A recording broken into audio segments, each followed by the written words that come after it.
मित्र हो, चॅनलमध्ये सर्वांचं सहर्ष स्वागत। क्रांती आणि प्रतिक्रांती, लेखक डॉक्टर बाबासाहेब आंबेडकर, भाग 7, ब्राह्मणवादी साहित्य, वेदांत सूत्रे।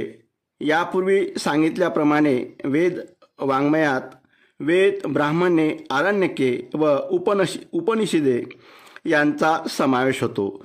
त्यांच्या विषयानुसार या साहित्याचे दोन प्रकार पडतात। एक, ज्या साहित्यात धार्मिक कार्य, समारंभ, तांत्रिक विधी या सर्वांना कर्मकांड असे म्हणतात, असे साहित्य। दोन, ईश्वरविषयक माहिती देणारे साहित्य, त्यास ज्ञानकांड असे म्हटलेले आहे। वेद व ब्राह्मणे हे पहिल्या वर्गातील साहित्य आहे, तर आरण्यके व उपनिषदे हे दुसऱ्या प्रकारात मोडतात।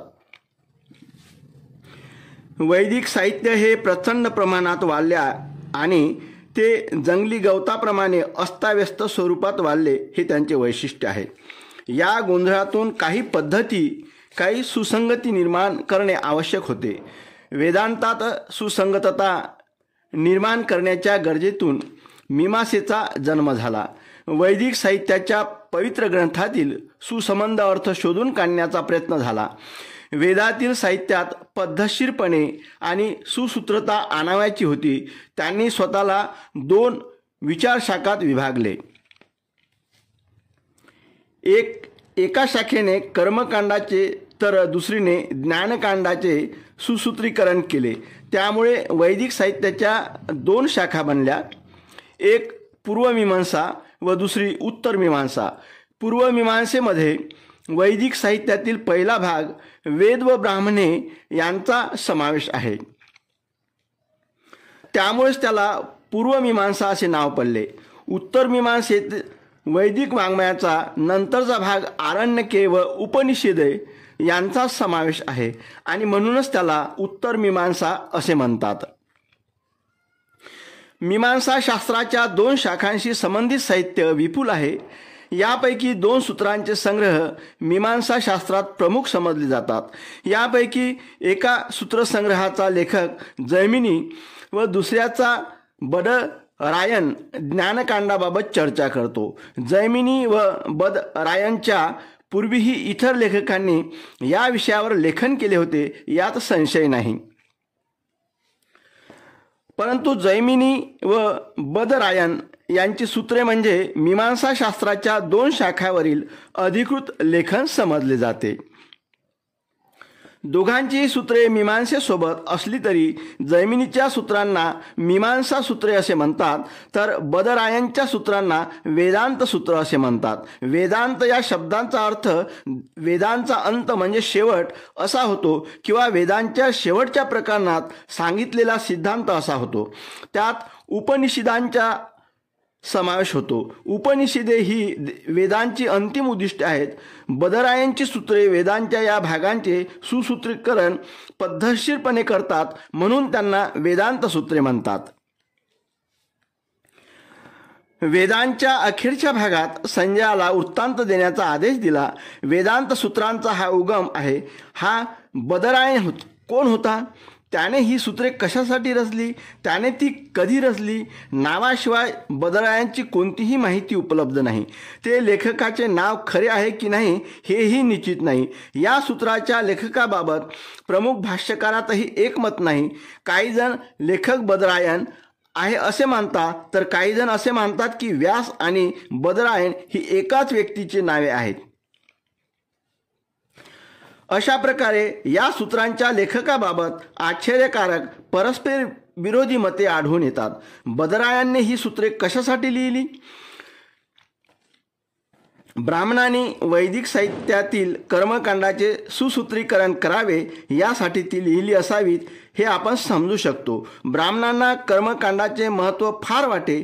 वैदिक साहित्यातील कर्मकांडाच्या सुसूत्रीकरणावर त्याची उपजीविका व जीवन अवलंबून होते, परंतु ब्राह्मणांना वैदिक वाङ्मयातील ज्ञानकांडात काहीही रस नव्हता। मग त्याची शास्त्रशुद्ध मांडणी कशासाठी केली? हा प्रश्न आतापर्यंत कोणी उपस्थित केला नाही, परंतु हा प्रश्न महत्त्वाचा आहे व त्याचे उत्तरही महत्त्वाचेच असले पाहिजे. हा प्रश्न का महत्त्वाचा आहे व त्याचे उत्तर काय आहे याची चर्चा मी नंतर करीन. वेदांत सूत्राबाबत आणखी 2 प्रश्न आहेत. ही सूत्रे आहेत की शुद्ध तत्त्वज्ञानांच्या स्वरूपाची आहेत की प्रस्थापित ब्रह्मज्ञानविषयक सिद्धांतांची शुद्ध तत्त्वज्ञानाशी सांगड घालण्याचा हा प्रयत्न होता व या प्रकारे त्यांना निरुपद्रवी बनविण्याचा प्रयत्न होता. दुसरा प्रश्न वेदांत सूत्रावरील भाष्यासंबंधी आहे. वेदांत सूत्रावर 5 भाष्य 5 ख्यातनाम आचार्यांनी लिहिली आहेत. त्यांच्या बौद्धिक क्षमतेच्या कीर्तीमुळे त्यांना आचार्य ही पदवी मिळालेली होती. या 5 भाष्य यांची एक शंकराचार्य इसवी सन 788 ते 820, 2 रामानुजाचार्य इसवी सन 1017 ते इसवी सन 1137, 3 निंबार्काचार्य मृत्यू इसवी सन 1163, 4 माधवाचार्य इसवी सन 1197 ते अंदाजे 1236 आणि 5 वल्लभाचार्य इसवी सन 1417. वेदांत सूत्रावरील ही भाष्य प्रत्यक्ष वेदांत सूत्रापेक्षा अधिक महत्त्वाची मानण्यात येऊ लागली. यांचे वैशिष्ट्य हे आहे की या 5 आचार्यांनी एकाच वेदांत सूत्रांच्या संकलनाच्या आधारावर 5 वेगवेगळ्या विचार पद्धती शोधून काढण्याचा प्रयत्न केला. शंकराचार्याच्या मते वेदांत सूत्रे एकेश्वरीय व अद्वैत तत्वज्ञान शिकवतात, तर रामानुजार्याच्या मते विशिष्ट अद्वैतवाद, निंबार्कांच्या मते एकात्मिक द्वैतवाद, माधवांच्या मते द्वैतवाद तर वल्लभाचार्यांच्या मते शुद्ध अद्वैत. या संज्ञांच्या अर्थाविषयीची चर्चा मी आता करणार नाही. एका सूत्राच्या संकलनाचे 5 वेगवेगळे अर्थ लावून त्यावर 5 वेगवेगळ्या विचारांच्या पद्धती का निर्माण करण्यात आल्या, हा फक्त व्याकरणाशी संबंधित प्रकार आहे की या 5 वेगवेगळ्या विचारांच्या पद्धती निर्माण करण्यामागे काही कारणे आहेत. या अनेकविध भाष्यातून आणखी एक प्रश्न निर्माण होतो. वेदांत सूत्रावर 5 वेगवेगळी भाष्य असली, त्यातून ईश्वर व व्यक्तिनिहाय आत्मा यांचा विचार करण्याच्या 5 वेगवेगळ्या पद्धती सांगितल्या असल्या तरी खऱ्या अर्थाने त्या 2च पद्धती आहेत. शंकराचार्याचा दृष्टिकोन व इतर 4 जणांचा दृष्टिकोन, कारण बाकीच्या 4 जणात मतभिन्नता असली तरी त्या 4ही जणांच्या 2 मुद्द्यावर शंकराचार्याशी असणारा विरोध सारखाच आहे. 1 ईश्वर व आत्मा एकच असल्याचा मुद्दा. 2 जग हे भ्रम आहे हा सिद्धांत. यातून तिसराच एक प्रश्न निर्माण होतो. बादरायांच्या वेदांत सूत्रातून शंकराचार्यांनी इतका वेगळा सिद्धांत का काढला? सूत्रांच्या चिकित्सक अभ्यासातून हा सिद्धांत काढण्यात आला काय? ही काही उद्देश आधी ठरवून त्यासाठी सोयीचा असा सिद्धांत शंकराचार्यांनी काढला आहे. या ठिकाणी मी फक्त प्रश्न उपस्थित केले आहेत. येथे त्यांच्यावर मी चर्चा करणार नाही. येथे मला फक्त या भाषांच्या काळासंबंधी चर्चा करावयाची आहे. या भाषांचा काळ बुद्धपूर्व काळ आहे की बुद्धोत्तर, हा यावेळी आपल्यापुढे प्रश्न आहे. वेदांत सूत्रांचा काळ ठरविण्याच्या मार्गात भगवद्गीतेप्रमाणेच अडचण ही आहे की या सूत्रात अनेक बदल झाले आहेत. काही जणांच्या मते वेदांत सूत्रांच्या 3 आवृत्त्या झाल्या असाव्यात, त्यामुळे त्यांच्या काळाबाबत निश्चित काही सांगणे शक्य नाही. याबाबत व्यक्त केलेली मते केवळ अंदाजाने व्यक्त केलेली आहेत. वेदांत सूत्रे ही बुद्धाच्या काळानंतर लिहिलेली आहेत यात संशय नाही, कारण सूत्रात बौद्ध धम्माचा उल्लेख आहे. ती मनूच्या नंतर लिहिली नसावीत, कारण मनूने आपल्या स्मृतीत त्याचा उल्लेख केलेला आहे.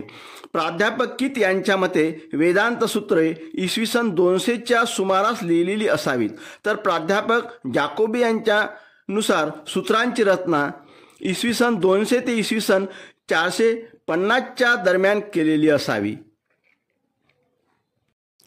पुढील भागात पुराण या ब्राह्मणवादी साहित्याची माहिती आपण बघणार आहोत.